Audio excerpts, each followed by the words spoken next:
I was 20 minutes from walking down the aisle when a single text message blew my entire world apart. My makeup was perfect, my dress was a dream, and 200 of our friends and family were waiting. But the second I read that message, I knew there would be no wedding.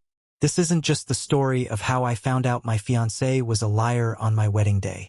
It's the story of what I did next, and how I handled the emotional, financial, and legal nightmare that followed.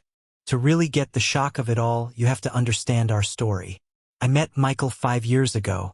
He was charming, driven, and he had this way of making me feel like I was the only person in the world. Our relationship felt like a movie. We were building a life together piece by piece. We got a dog. We spent holidays with each other's families. They loved us together. When he proposed on a clifftop at sunset, it wasn't a surprise. It just felt like the beautiful, obvious next step. Wedding planning was a happy kind of chaos. I spent a year agonizing over the perfect lace for my dress, tasting cakes until we were both sick of sugar, and handwriting invitations. And he was right there for all of it. He'd actually come to vendor meetings, he had opinions on flowers, and he'd hold me when I was overwhelmed by the stress of it all. We were a team. He was my best friend, the person I trusted more than anyone. Our future felt so solid, like a house we were building on a foundation of love and respect. I had zero reason to doubt him, and that's what made the betrayal so gut-wrenching. It didn't just break my heart. It made me question every single memory we ever made. I was in the bridal suite with my bridesmaids, just buzzing with happy nerves. My phone, which I'd been ignoring, buzzed on the vanity. I almost didn't check it. For some reason, I did.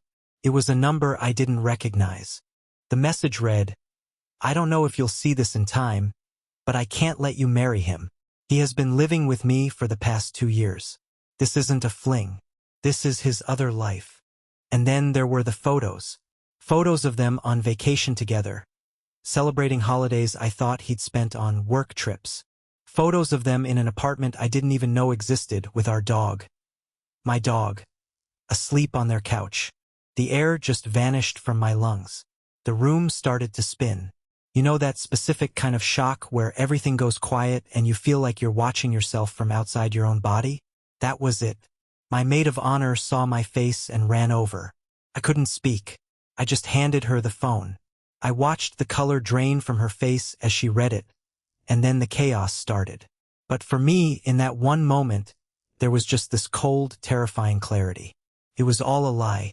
My first instinct wasn't to scream or cry. It was this bizarre, chilling calm.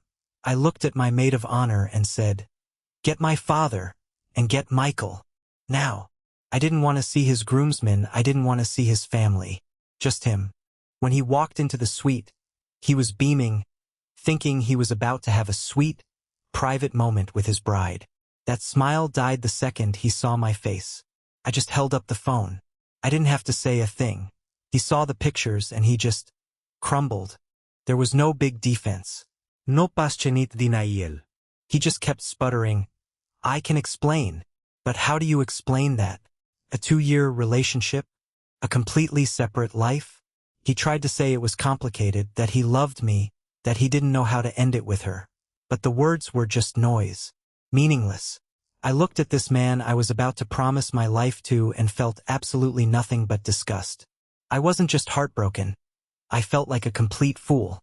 He hadn't just cheated. He made my entire life a lie. The trust wasn't just broken. It was vaporized. My father, bless him, was my rock. He looked at my face, then at Michael's, and said in the calmest voice, "Son, you need to leave." There was no argument. My decision was instant. We were done. There would be no wedding. The real challenge was the 200 guests already sitting there, waiting for a ceremony that was never going to happen. My dad and our wedding planner handled it. They went out and made a simple, dignified announcement that, due to unforeseen circumstances, the wedding has been canceled. No details. People were confused, sure, but my priority wasn't their curiosity. It was my own survival. Having someone else deliver that news was a lifesaver. Standing in front of everyone in that moment of raw pain and public humiliation was the last thing I could have done. It was pure self-preservation. While he was sent away in shame, I was left standing in the beautiful, expensive wreckage of what was supposed to be my happiest day. The next few days were a blur of logistics and grief. But honestly, having a to-do list, a practical set of tasks, gave me a tiny bit of control when my emotional world was in a total freefall. First, the vendors. This is where it gets financially brutal. I immediately pulled out every single contract we'd signed.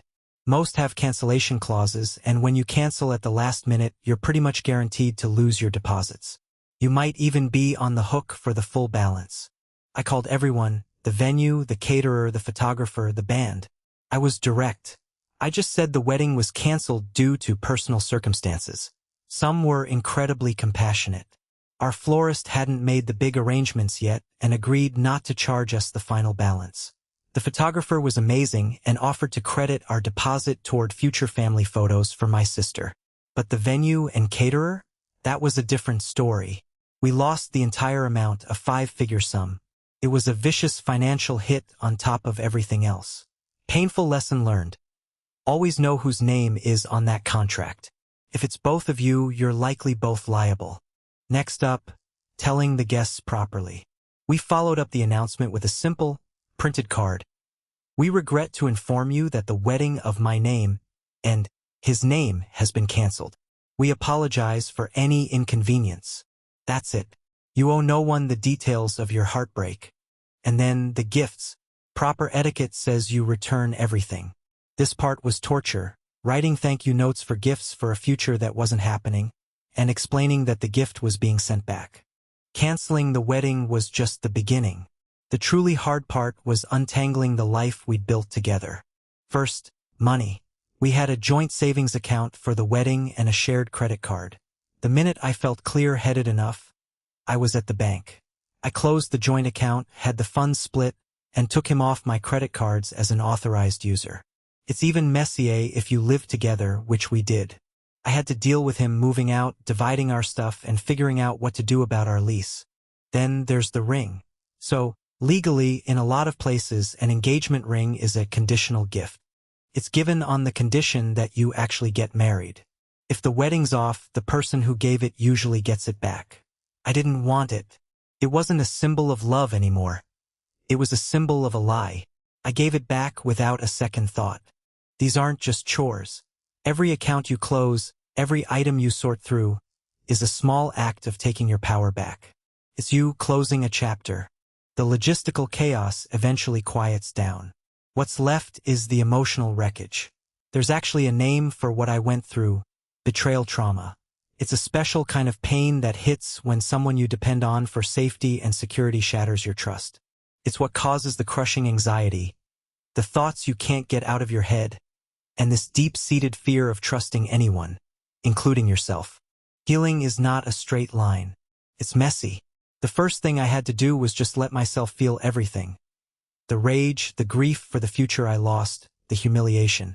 Trying to bottle it up only makes it fester. My support system was my lifeline. I leaned hard on my family and my closest friends, the ones who just showed up, ready with a shoulder to cry on and didn't pry for gossip. You have to surround yourself with people who actually want to support you.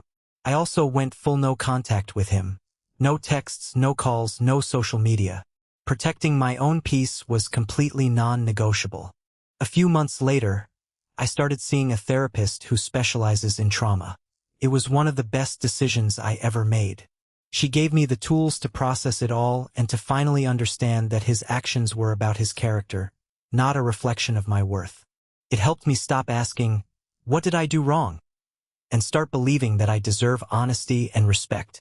This journey is so personal, and everyone's path to healing is different. If you've been through something like this, what was the one piece of advice or the one thing you did that helped you the most? Share it in the comments. Your story might just be a light for someone else trying to find their way through this kind of darkness. It's been 2 years since that day. There are still moments, a stray memory that catches me off guard. But that all-consuming pain is gone. In its place is a quiet strength I never knew I had.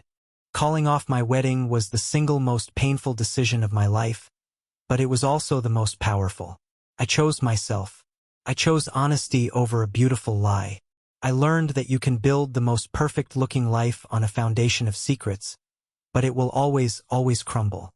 My foundation is solid now, built on self-respect, resilience, and the love of the people who truly see me. The wedding never happened, but my life began again that day. I didn't just dodge a bullet. I was given a second chance to write a future that is completely, authentically my own. And that's a better ending than any fairy tale.